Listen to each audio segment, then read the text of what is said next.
अन्यायाविरुद्ध प्रहार होऊन गेले, अन्यायाविरुद्ध प्रहार होऊन गेले. अरे या मूर्खांना कळत कसं नाही, वर्गाच्या बाहेर बसून सुद्धा त्यांनी या जगाचे भारताचे संविधान लिहून गेले, भारताचे संविधान लिहून गेले.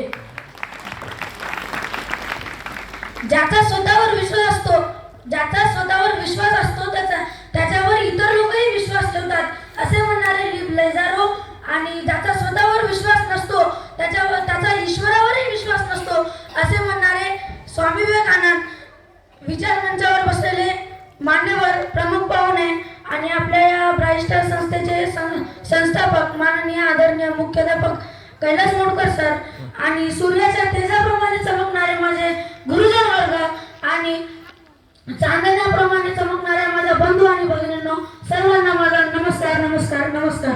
मित्रांनो, मी दिग्विजय बसवदे, इयत्ता 8वीचा विद्यार्थी आज तुमच्या समोर उभा आहे. तुम्हाला मी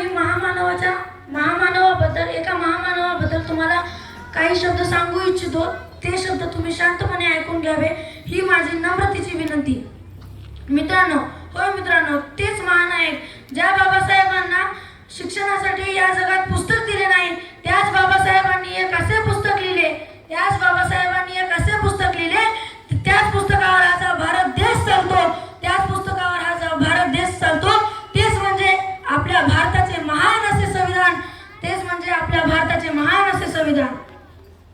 एकूण सदस्यांपैकी 389 सदस्यांपैकी फाळणीनंतर 299 सदस्यांनी 1082 दिवसामध्ये म्हणजेच 2 वर्ष 11 महिने आणि 18 दिवसात महान असे 1200 पानाचे महान असे संविधान लिहून राष्ट्राला समर्पित केले.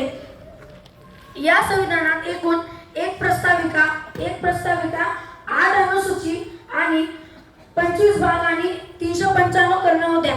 परंतु सध्याच्या भारताच्या राज्यघटनेमध्ये एक प्रस्ताविका, 12 अनुसूची, 25 भाग आणि 448 कलमे आणि 5 परिशिष्टे आहेत. मित्रांनो, आपण दरवर्षी 26 नोव्हेंबरला खूप थाटामाटात भारतामध्ये संविधान दिन साजरा केला जातो.